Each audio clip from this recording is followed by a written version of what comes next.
Well, thanks for this opportunity to present this project to you. I'm Cindy Hakala, the Beach Program Coordinator for Minnesota, and this talk was put together with the help of my colleagues, Stephanie Gresh and Tricia Robinson. So here on the map, you can see the Minnesota Beach Program beaches. They're represented by the yellow pins. They span about 185 miles along western Lake Superior, and there are a few beaches located within the St. Louis River estuary and Duluth Harbor as well. That's in the southwesternmost corner of the lake. All beaches are monitored. All of these beaches are monitored as part of EPA's Beach Act grants. So some general information about Minnesota's advisory days. This is showing the proportion of sampling days that were advisory days. On the y-axis is the number of monitoring days, and the advisory days are in green. You'll see that 2016 was one of the worst years, and 2019 was one of the best, and 2020 was pretty good. So these two beaches that I'm showing here, 15th Street in blue and Sky Harbor in green, are within the Duluth Harbor.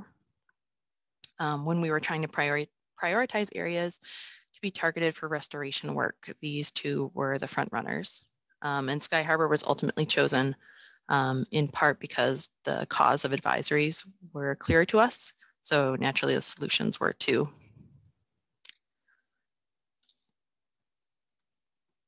And then a zoomed in look at Sky Harbor, you can see that it's the pin by where it says Minnesota Point. And it's located in this green area within City of Duluth Park.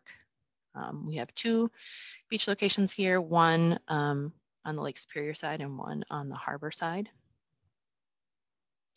So a history of this beach. It's been monitored since 2003. It is a goose and gull paradise. In 2012, 42% of monitoring days posted an advisory here. And in 2014, we reached a high of 57% of monitoring days having an advisory. The site is also experiencing increased erosion. So here it is in 2013. You can see some tansy, some invasive species on the left there, and the mowed lawn area. That sign says seaplane landing area. There's a small local harbor near or airport nearby, and the float planes land and take off here. It's also used by kayakers and stand-up paddleboarders, although I don't think stand-up paddleboarding had taken off in 2013, but it is now. And then on the right, you can see geese and mowed lawn and an advisory sign, which is very typical for the beach at that time. Here we have an aerial view of Sky Harbor Beach and surrounding areas. So again, this was part of a city park, and at this time in 2014, it was all mowed, both near the water and then across the street. There was just a large mowed field. So if you look towards the top of this photo on the sort of left-hand corner, you'll see a bunch of white dots, which are gulls. And they go back and forth across the street, hanging out at different areas. And then you can also see, if you look down by the cars, there are some ruts where people drive off the street and onto the beach and the lawn and make a bunch of tire ruts. And then at the very tip, if you'll look, there's a tiny white square, which is an advisory sign. So the advisory sign was up enough in 2014 for Google cameras to capture it, sadly. And here it is in 2016. Some vegetation is gone, mostly due to erosion, and it's down to just some grass, really. So in the spring of 2016, the city of Duluth decided to develop a proposal for a green infrastructure project, and this was funded by the US EPA. And they were able to do this, and we were able to help them because we had built relationships with city staff over the years. We did this by inviting them to our stakeholder meetings about beach activities. And we attended their meetings about stormwater infrastructure and things like that. And also, I had made a nuisance of myself a little bit with repeated pleading with park maintenance to stop mowing, which they didn't do when I asked them to, but at least they knew who I was. So getting towards some of the milestones of this project. So the project was applied for and awarded in 2016, and the city began construction that same year in the fall.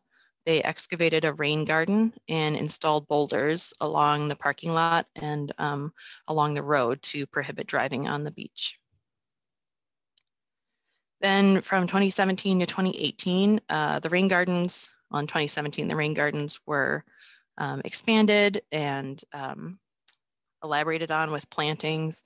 There was some live willow staking done along the shore to stabilize it and help reduce erosion.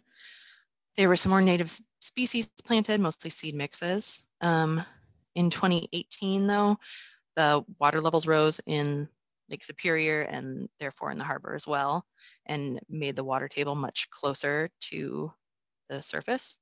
And also there were some bad storms that damaged the project a bit. So the project had to be extended due to these events and redesigned in some ways. But then some good news, in 2018, a reduction in mowing began because Public Works asked the Parks Department to stop mowing during construction.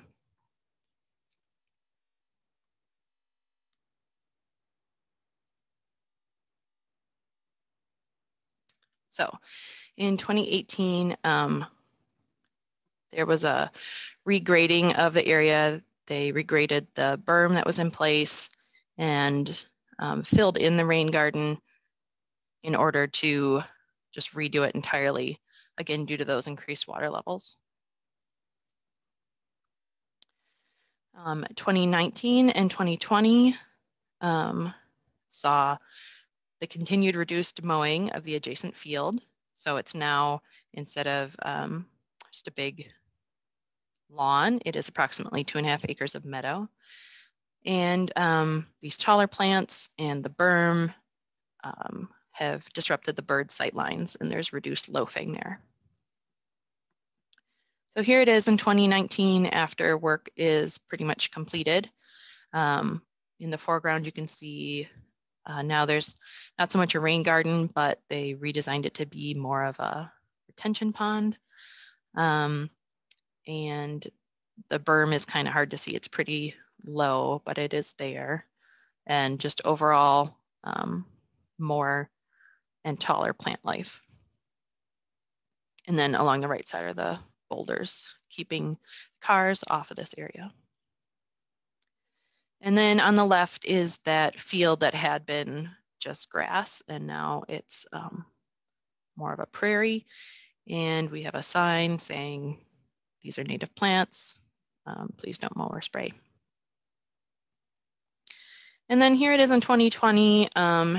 The winter was a little bit hard on it and it needs some TLC, but overall, the initial work of this restoration appears to have resulted in water quality improvements. Between 2017 and 2020, 17% of monitoring days had a posted advisory, compared to 36% between 2012 and 2016. And here's that information just in greater detail. So the percent of days monitored with an advisory, the number of advisory days, and the median advisory length are all going down in general. And 2016 was a bit of an inflection point, and then it seems like 2018 was another one where after those second round of improvements, things got even better. In 2019 was a little bit higher, but I believe that was mostly due to a sort of a chronic geometric mean advisory and not so much to a bunch of high bacteria numbers. So This is still a place where geese occasionally like to hang out. And there's also some ongoing erosion that will have to be dealt with. And we will need to re-live stake some areas.